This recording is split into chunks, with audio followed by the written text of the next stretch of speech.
সুখবর সুখবর সুখবর। আজকে ফারিয়া আপনাদেরকে গরুর বট মাত্র মাত্র মাত্র 2.5 মিনিটে রান্না করিয়া দেখিয়া দিবে। হ্যালো এভরিওয়ান, আসসালামু আলাইকুম। কেমন আছেন আপনারা সবাই? যারা যারা আমার পেজটিকে এখনো ফলো করেননি তারা কষ্ট করে একটা ফলো দিয়ে দিবেন। প্রথমে গরুর বটগুলোকে গরম পানিতে একটু হলুদ দিয়ে সিদ্ধ করে নিয়েছি।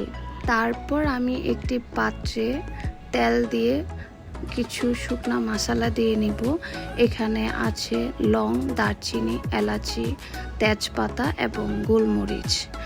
তেলের উপরে গরম মশলাগুলো দিয়ে শুকনা শুকনা এভাবে ভেজে নিলে এবং তারপর কিছু পেঁয়াজ দিয়ে শুকনা ভেজে নিলে লাল বর্ণের হওয়া আগ পর্যন্ত এভাবে করলে আপনার মশলার একটা আলাদা একটা স্মেল আসবে।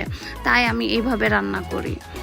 এই তো আমি ভালোভাবে পেঁয়াজগুলোকে নেড়ে নিচ্ছি এবং লাল বর্ণের হয়ে আসা আগ পর্যন্ত অপেক্ষা করে তারপরে দিয়ে নিলাম হলুদ, মরিচ, লবণ গুঁড়ো। দেন এগুলোকে ভালোভাবে নেড়ে নিচ্ছি। দেখতে পাচ্ছেন অনেক সুন্দর একটা কালার আসতেছে। দেন আমি আদা রসুন দিয়ে নিয়েছি। এরপরে এগুলোকেও ভালোভাবে মিক্সড করে নিব। আর এখানে একটা আমি গরম মশলা অ্যাড করেছি। এটা একটু স্পেশাল মশলা, নিজেদের বানানো। আর একটু জিরা গুঁড়ো দিয়ে নিচ্ছি। দেন এই যে দেখেন কত সুন্দর কালার আসছিল। তারপরে এই যে বটগুলো দিয়ে ভালোভাবে নেড়ে নিব।